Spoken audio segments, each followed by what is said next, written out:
নির্বাচনী প্রচারে আজ রাজ্যে একের পর এক সভা করছেন প্রধানমন্ত্রী নরেন্দ্র মোদী। প্রথম সভাটি করেছেন হলদিয়া, এরপর আসানসোল আর এরপরে সিউড়িতে সভা করবেন তিনি। হলদিয়া সভা থেকে তৃণমূল সরকারের বিরুদ্ধে একের পর এক আক্রমণ সরালেন।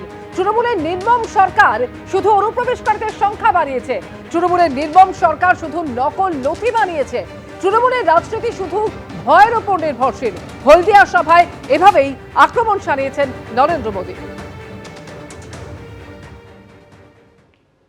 टीएमसी की निर्मम सरकार में सिर्फ और सिर्फ घुसपैठियों की फैक्ट्री फली फूली है, दंगाइयों और अपराधियों की दुकानें फली फूली है।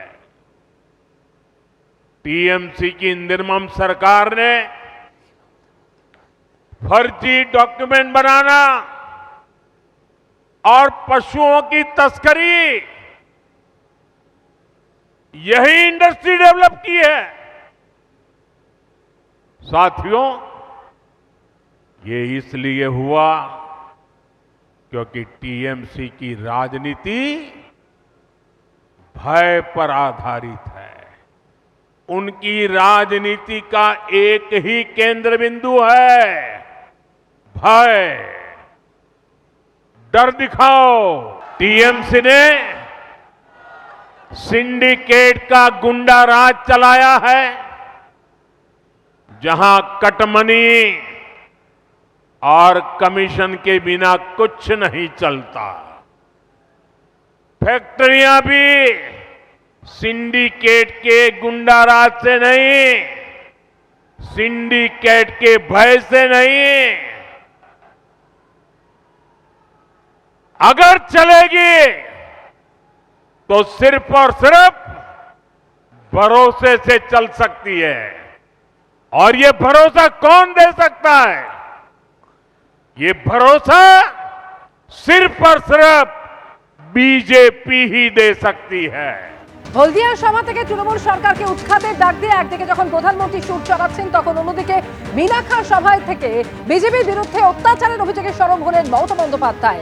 আগামীতে বাংলার অস্তিত্ব থাকবে না, তফসিলি সংখ্যালঘুদের অস্তিত্ব থাকবে না, হিন্দুদের ভাষা থাকবে তো? বিজেপি বহিরাগতদের বাংলা নিয়ে আসে, তারা বাংলার অনুপ্রবেশকারী, বাইরের রাজ্যে বাংলা বললে অত্যাচার করা হয়, বললেন মমতা বন্দ্যোপাধ্যায়। আপনি আপনার ভাষায় কথা বলেন, বাংলার বাইরে গেলে উড়িষ্যায় মারা হয়। গতকাল উড়িষ্যায় অত্যাচার করা হয়েছে। বিজেপি রাজ্যগুলোতে বাংলার লোক গেলে, বাংলা ভাষায় কথা বললে তাকে অনুপ্রবেশকারী বলা হয়।